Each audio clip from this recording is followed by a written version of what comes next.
brought his new 25-year-old girlfriend to Thanksgiving dinner? Uncle Dave is 48 and has always been our family's golden boy. Successful corporate lawyer, brand new BMW in the driveway, designer suits, acts like he's doing us some incredible favor by blessing us with his presence every holiday. Dana seemed incredibly nervous and out of place when they arrived together, barely making eye contact with anyone and constantly apologizing for absolutely everything she did. Sorry, is it okay if I park behind your car? Sorry, I only brought wine. Should I have made something homemade instead? Sorry, these flowers probably aren't expensive enough for your beautiful home. She was visibly trembling, completely different from his usual confident, materialistic girlfriends who treated our middle-class family like we were beneath them. During dinner, Dave kept making these calculated, passive-aggressive comments disguised as harmless jokes. Dana's still learning how normal, functional families operate. She didn't exactly grow up with traditional Thanksgiving celebrations, if you catch my drift. He'd chuckle like it was innocent teasing, but you could see Dana physically shrinking into herself with every calculated comment. Then he started his condescending financial lecture. Dana here thinks I should help pay for cousin Jake's community college tuition costs. I keep trying to explain that's not how truly successful people think. Handouts don't build real character. Am I right, everyone? Dana's fork stopped halfway to her mouth, her face turning red with embarrassment.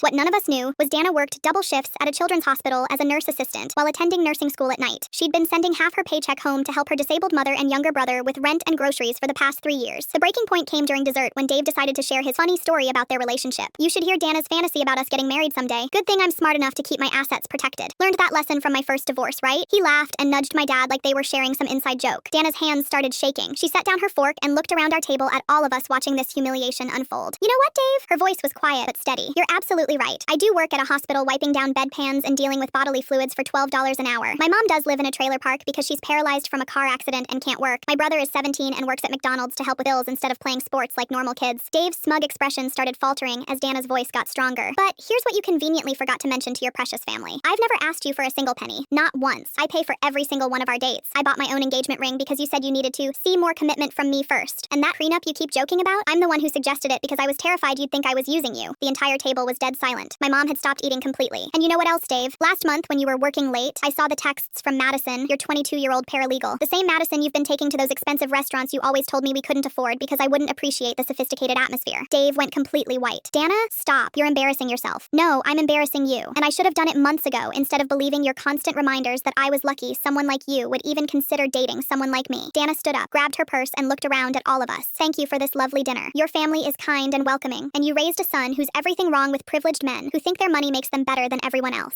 She walked toward the door, then turned back. Oh, and Dave? Madison's pregnant. She called me yesterday thinking I was your wife. Apparently you've been telling her I'm just some gold digger roommate you're trying to get rid of. My grandmother started slow clapping loudly. Then my mom joined in enthusiastically. Within seconds, our entire family was giving Dana a thunderous standing ovation while Dave sat there looking like he wanted to disappear completely into the floor. Dana smiled genuinely for the first time all evening, walked out the door with her head held high, and never looked back at him. Dave hasn't been invited to any family gatherings since then.